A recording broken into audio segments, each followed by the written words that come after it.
Business Law Pas FM bersama Dr. Ricardo Simanjuntak SH LLM. Mitra Bisnis Pas FM, hari ini kita akan membahas satu topik yang cukup menarik yang saat ini banyak menjadi perbincangan di media, yaitu tentang bagaimana seharusnya tindakan yang dilakukan dalam menghadapi perusahaan asuransi yang gagal dalam melakukan aktivitas bisnisnya.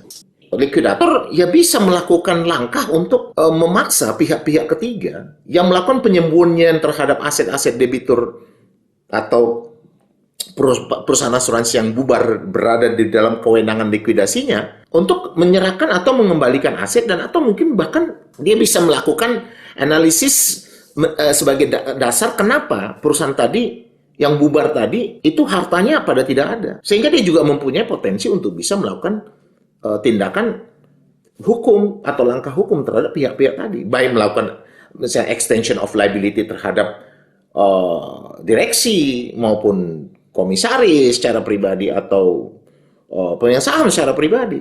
Ya, karena kalau kita lihat kan pada ketentuan 97 kalau memang undang-undang PT, kalau direksi melakukan tindakan di luar kewenangan itu kan akan berubah menjadi pertanggungjawaban pribadi.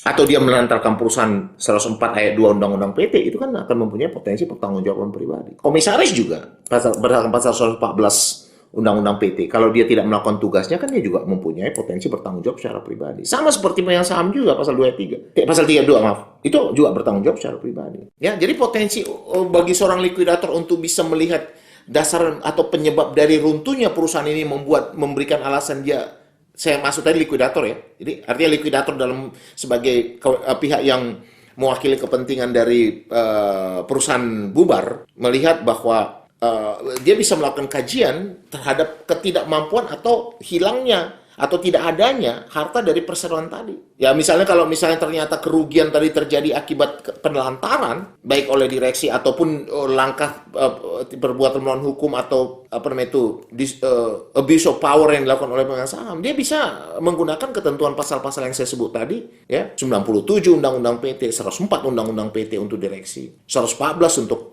komisaris, dan juga untuk pemegang saham di pasal 3, ya, itu bisa minta pertanggungjawaban pribadi. Nah, selain itu, kalau memang ternyata misalnya para pengurus atau pihak-pihak yang berhubungan dengan perseroan melakukan penggelapan, dia juga bisa melakukan langkah hukum untuk melapor ke polisi. Nah, kalau kita lihat dalam ketentuan Undang-Undang P2SK, di sana memang dikatakan bahwa penyidik OJK itu memiliki kewenangan untuk melakukan pemeriksaan atau penyelidikan atau penyidikan terhadap dugaan tindak pidana dalam aktivitas jasa keuangan.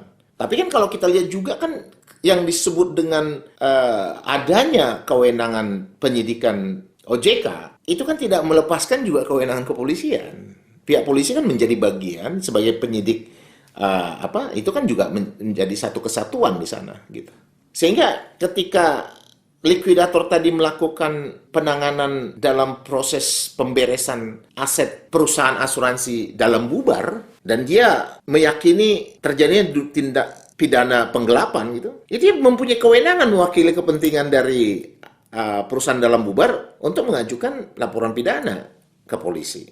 Nah, kalau kita katakan hal ini dilakukan ke OJK juga, saya pikir tidak dalam konteks untuk mengatakan bahwa jika OJK melakukan penyidikan mempunyai cara sendiri, enggak. Ini kan standarnya kan ada. Jadi apalagi setelah bubar, saya tidak melihat ini menjadi satu kewenangan yang harus terpisah gitu. Dan kalau misalnya tindakan itu ada, tetap saja saya pikir peran dari kepolisian dapat melakukan pemeriksaan jika kurator mengajukan laporan itu ke polisi. Kalau memang kita lihat dalam proses pemeriksaan atau penyidikan dugaan tindak pidana dalam aktivitas jasa keuangan yang sedang berjalan, ya pemberian kewenangan pada OJK itu kan supaya dia sebenarnya lebih khusus. Tapi kan kembali, bahwa di dalamnya kan unsur kepolisian tetap ada. Jadi saya pikir, saya tetap melihat bahwa dalam konteks ideal ya, bahwa tindakan pencabutan izin usaha dari perusahaan atau pelaku jasa keuangan yang mengakibatkan bubarnya perusahaan tersebut demi hukum berdasarkan pasal 142 ayat 1F Undang-Undang PT jika komersial vehicle-nya adalah perseroan terbatas, itu adalah satu tindakan akhir yang akan dilakukan oleh OJK setelah langkah-langkah untuk memberikan kesempatan pada mereka melakukan atau penyehatan, ya kan, dengan menyiapkan laporan transparansi dari aktivitas bisnis yang dilakukan. Lalu upaya untuk pemegang saham menginjek modal untuk melakukan penyehatan atau juga menghadirkan investor baik dalam konsekuensi atau intention akuisisi ataupun merger, itu adalah satu hal yang lebih dahulu diberikan, di mana jika waktu itu terlewati, maka masih akan dilakukan pembatasan kegiatan usaha. Jadi nggak langsung main cabut. Demikian pembahasan kita kali ini. Saya Dr. Ricardo Simanjuntak untuk Business Law Pasifik.